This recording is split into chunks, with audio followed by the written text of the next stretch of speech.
এই ২৬ নং ওয়ার্ডের আমি যখন টিম লিডার দায়িত্ব পালন করেছি, ২৬ নং ওয়ার্ড থেকে হাজার হাজার নেতাকর্মী বেরিয়েছে এই স্বৈরাচারী সরকারের আন্দোলনের সময়।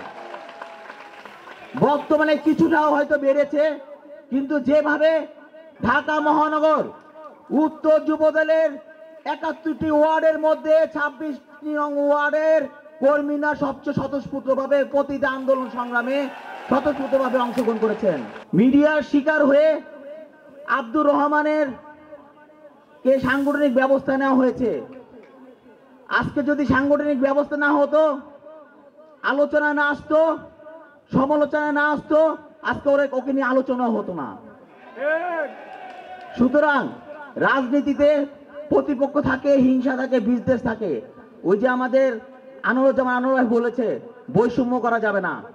এই বৈষম্য থাকার কারণে, এই ঐক্য না থাকার কারণে গত ১৬ বছর শেখ হাসিনা সরকার বাংলাদেশকে লুটে পুটে খেয়েছে, বাংলাদেশকে অগণতান্ত্রিক রাষ্ট্র পরিণত করেছে সারা বিশ্বের কাছে।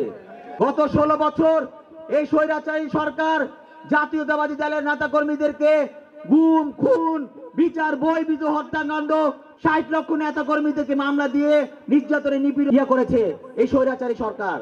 এই সরকারের দোসররা এখনো আমাদের মাঝে অবস্থান করছে। আমাদের মাঝে অবস্থান করে এই শহীদ রাষ্ট্রপতি জিয়াউর রহমানের যে সৈনিক, আমাদের বিএনপি ভারপ্রাপ্ত চেয়ারম্যানের যে সৈনিক, রাজপথে যারা আন্দোলন সংগ্রামে উপস্থিত থেকে আন্দোলন করেছে, তাদের উপরে কিন্তু লেগে আছে, বৈষম্য সৃষ্টি করছে। প্রিয় নেতৃবৃন্দ, যে এই ঐক্য না থাকার কারণে আজকে এই বাংলাদেশে আজকে হাল দিয়েছে স্বৈরাচারী সরকার। আমাদের মধ্যে ঐক্য থাকতে হবে প্রিয় বন্ধুরা। আমাদের এই বিএনপি ভারপ্রাপ্ত চেয়ারম্যান বলেছেন, সব মত ও পথের সমন্বয় বাংলাদেশ জাতীয়তাবাদীর ভিত্তিতে একটি অন্তর্ভুক্তিমূলক এবং বৈষম্যহীন এবং সম্পত্তিমূলক রাষ্ট্র পরিচালনা করতে চায় বিএনপি ভারপ্রাপ্ত চেয়ারম্যান জনাব তারেক রহমান।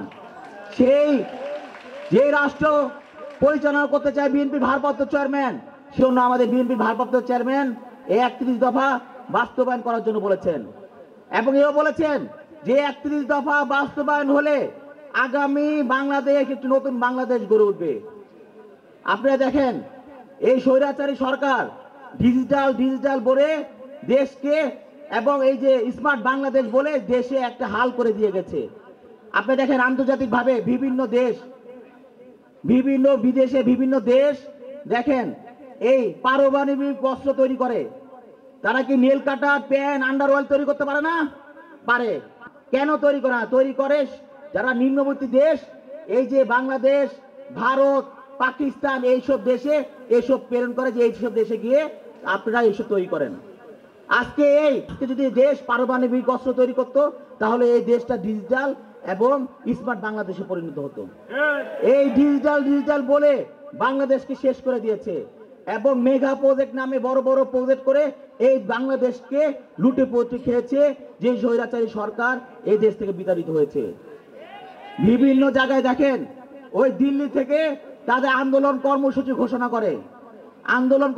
ঘোষণা করে রাতের আধারে এই রাজধানীর পিলার বিভিন্ন অলিগলিতে গিয়ে জয় বাংলা লিখে দৌড় দেয়। গতকালকে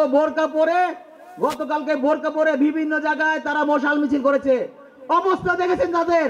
১৬ বছর এই বাংলাদেশ দখল করে খেয়ে আজকে তারা বোরকা পরে রাজপথে থাকে। তাদের অবস্থা কিভাবে কি পরিণত হয়েছে দেখেছেন আপনারা।